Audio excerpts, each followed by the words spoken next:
अटल tunnel Bharat के border infrastructure को भी नई ताकत देने वाली है। ये विश्व स्तरीय बॉर्डर कनेक्टिविटी का जीता जागता प्रमाण है।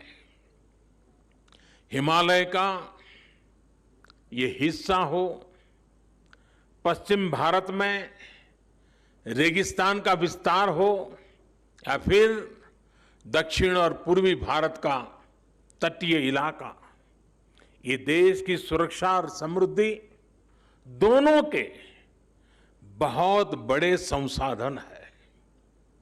हमेशा से इन क्षेत्रों के संतुलित और संपूर्ण विकास को लेकर यहां के इंफ्रास्ट्रक्चर को बेहतर बनाने की मांग उठती रही है, लेकिन लंबे समय तक हमारे यहां बॉर्डर से जुड़े इंफ्रास्ट्रक्चर के प्रोजेक्ट या तो प्लानिंग के स्टेज से बाहर ही नहीं निकल पाए, या जो निकले वो अटक गए, लटक गए, भटक गए।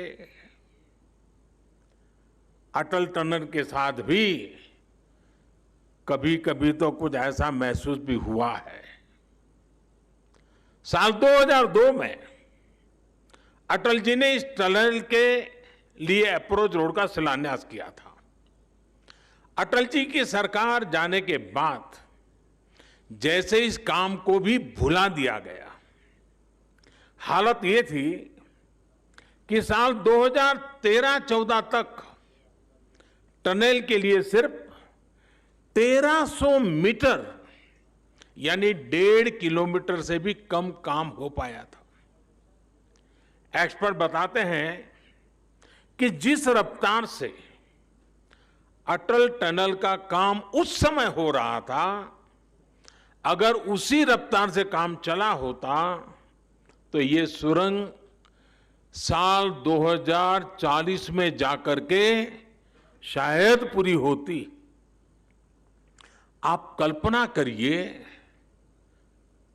आपकी आज जो उम्र है उसमें 20 वर्ष और जोड़ लीजिए, तब जाकर लोगों के जीवन में ये दिवस आता, उनका सपना पूरा होता।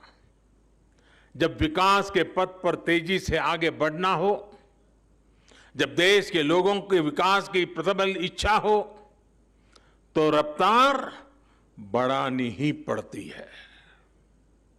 अटल टनल के काम में भी 2014 के बाद अभूतपूर्व तेजी लाई गई। बीआरओ के सामने आने वाली हर अड़चन को हल किया गया। नतीजा यह हुआ कि जहां हर साल पहले 300 मीटर सुरंग बन रही थी, उसकी गति बढ़ाकर 1400 मीटर प्रति वर्ष हो गई। सिर्फ 6 साल में हमने 26 साल का काम पूरा कर लिया। साथियों, इंफ्रास्ट्रक्चर के इतने अहम और बड़े प्रोजेक्ट के निर्माण में देरी से देश का हर तरह से नुकसान होता है।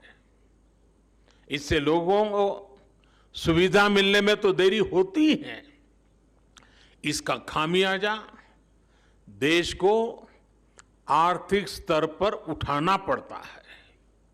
साल 2005 में यह आकलन किया गया था कि ये टनल लगभग 950 करोड़ रुपए में तैयार हो जाएगी, लेकिन लगातार होती देरी के कारण आज ये 3 गुना से भी ज्यादा यानी करीब करीब 3200 करोड़ रुपए से अधिक खर्च करने के बाद पूरी हो पाई है। कल्पना कीजिए कि अगर